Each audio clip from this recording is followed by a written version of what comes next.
भगवान शिव ने कहा, जो न करई राम गुण गाना, अजीब सो साधन जीव समाना। परमात्मा का गुणगान जो इस जिह्वा से नहीं करता है, उसकी जिह्वा मेढ़क टक करता है, वह ज्ञान की बात नहीं करता। तो क्या हम लोग मेढ़क बने? संत की जयकार, संत भगवंत अंतर निरंतर नहीं मति विमल कहदास। सगुण रूपी ईश हो सबको नजर निहार। सगुण रूप में शरीरधारी के रूप में संत ईश्वर ही होते हैं। ये हमारे ऋषि मुनि ने कहा है, तत्वदर्शी ने कहा, मुद्दा को जिंदा करने वाले ने कहा, काल से टक्कर लेने वाले ने कहा। तो स्वामी तुलसीदास ने लिखा, के ही सत्संग निज अंग श्री रंग भंग का सनत सुख है। सत्संग की जोर से भगवान खींचे चले आते हैं। अभी भजन हम लोग सुन रहे थे। सत्संग सच्चा सौदा है। आपको सच्चा गांधी छाप मिलेगा कि धोखा वाला गांधी छाप मिलेगा तो कुछ होइए। अंतिम में महसूस होगा ये दुनिया का जो आमदनी है, संपत्ति है, यह कुछ नहीं है। लता मंगेशकर विश्व की प्रसिद्ध गायिका, क्या नहीं उसके पास, लेकिन अंत में उसने क्या कहा, मेरे पास क्या नहीं है, लेकिन अब वह मेरे किसी काम की नहीं है। तो नकली पैसा किसी काम की नहीं है, नकली सौदा भी किसी काम का नहीं है। सत्संग से असली सौदा मिलेगा। रामानंद स्वामी जी के विषय में उनके सेवक रहे स्वामी योगानंद बाबा ने कहा था, 2 दिन पहले ब्रह्मोत्सव उनसे बातचीत हुई थी। उन्होंने कहा कि अंतिम दिन सत्संग के बाद उन्होंने कहा कि लोग जाते हैं ना, तो रास्ते के लिए कुछ संबल मांग लेते हैं। रास्ते में क्या खाएंगे? बट खर्चा। वो ध्यान पर बैठे और ध्यान करके बट खर्चा लेकर के शरीर को त्याग किया। समझ लीजिए, ये सत्संग की महत्ता है। वो सच्चा सौदा किया।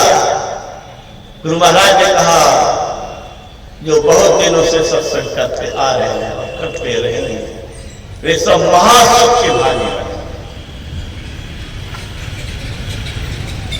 खाना दाना कपड़ा लत्ता की कमी नहीं रहेगी। लोग तो चिंता रहती है ना कि नहीं करेंगे तो देश क्या खाएंगे। भगवान कृष्ण ने कहा, योग क्षेम वहाम्यहम्। गुरु महाराज ने कहा, जो भजन करते हैं उसकी रक्षा भगवान करते हैं। अरे भगवान को रक्षक बना देता है यह सत्संग, ईश्वर का भजन। ईश्वर का भजन सत्संग से ही प्रेरणा देता है। सत्संग नहीं, सद्बुद्धि नहीं, सद्बुद्धि नहीं, सत्कर्म नहीं, सत्कर्म नहीं, सदगति नहीं। मरने पर सदगति के लिए प्रार्थना करते हैं, कार्यक्रम करते हैं, क्रियाकर्म करते हैं। सदगति कैसे होगी? सत्कर्म से। सत्कर्म कैसे होगा? सद्बुद्धि से। अच्छी बुद्धि जिसको है वही अच्छा कर्म करेगा। अच्छी बुद्धि कहां मिलेगी? बोलिए। अच्छे लोगों के संग, अच्छे लोगों के संग का ही नाम तो सत्संग है। अच्छा कौन? जिसका जीवन अच्छा, जिसका मरण अच्छा, जिसका परिणाम अच्छा। संत से बढ़कर के अच्छा कौन होगा? गुरु महाराज ने कहा, बैठे क्या तुझे? गुरु महाराज ने कहा, इस देश में बहुत से पराक्रमी पुरुष हैं, उनसे बाद में बात कीजिएगा। इस देश में बड़े पराक्रमी पुरुष हुए। कौन? भगवान श्री राम। समुद्र में पुल बनाया, 400 योजन का लंबा पुल। 1 किलोमीटर का दिखाइएगा पुल जिसके नीचे में पाया नहीं है। दिखा सकते हैं कोई? 400 योजन का लंबा पुल समुद्र में बनाया, भारत और श्रीलंका के बीच में, नीचे में एक भी फुट्टा पाया नहीं। ऐसे पराक्रमी भगवान राम हुए, ऐसे पराक्रमी भगवान कृष्ण हुए। समुद्र में द्वारिकापुरी बसा दिया, जन्म लिया तो फाटक खुल गया, पहरेदार बेहोश हो गया और माता पिता की जंजीर खुल गई।